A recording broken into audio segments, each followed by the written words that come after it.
Bismillahirrahmanirrahim. Assalamualaikum warahmatullahi wabarakatuh. Alhamdulillah.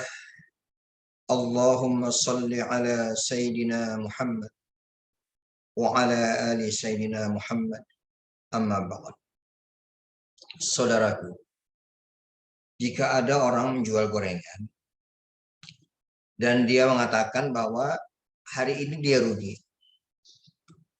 maka kira-kira kita bisa memperkirakan berapa kerugian yang dideritanya. Ya mungkin sekitar 50.000 atau 100.000 kalau dia menjual gorengan. Tetapi kalau ada pengusaha ekspor misalkan, atau pengusaha impor, mengatakan dia rugi katanya, maka tentu ruginya bukan 50.000 atau 100.000, bisa puluhan atau ratusan juta, atau bahkan miliaran. Kenapa? Sudah berbeda level antara orang yang menjual gorengan tadi dengan pengusaha ekspor ataupun impor tadi. Nah kemudian, jika seandainya ada seorang kepala negara mengatakan bahwa negara dalam keadaan rugi, kira-kira berapa ruginya? Tentu bukan puluhan ratusan jutaan, triliunan. Atau paling sedikit ratusan miliar. Jadi kalau tukang gorengan mengatakan rugi sekitar 10.000, 50, 100.000, pengusaha mengatakan rugi mungkin nilainya puluhan ratusan juta, dan kalau kepala negara mengatakan rugi bisa triliunan.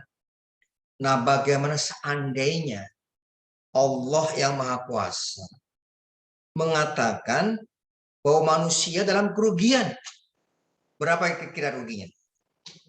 Rugi serugi-ruginya. Dan Allah telah bersumpah, a'udzubillahi minasyaitonirrajim, wal asri innal insana lafi khusr. Demi masa, sesungguhnya semua manusia dalam kerugian.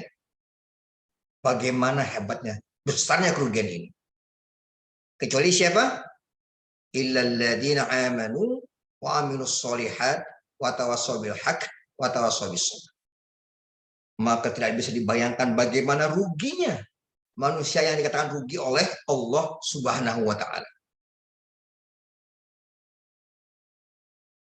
Maka waktu adalah modal yang sangat berharga yang Allah berikan pada kita. Untuk berbicara ukuran dunia saja, orang baru tahu nilainya 1 menit itu ketika dia terlambat naik kereta api. Baru dia merasa betapa berharganya 1 menit. Cuma 1 menit terlambat, kereta sudah berangkat.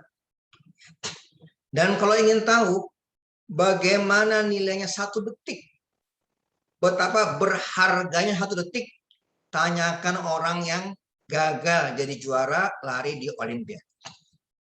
Cuma 1 detik. Ini ukuran dunia. Bagaimana kalau ukuran akhirat? Begitu banyak waktu yang kita sia-siakan, kita buang-buang. 1 menit apabila kita gunakan untuk membaca surah Al-Ikhlas. Bismillahirrahmanirrahim. Qul huwallahu ahad, Allahus samad, dan seterusnya.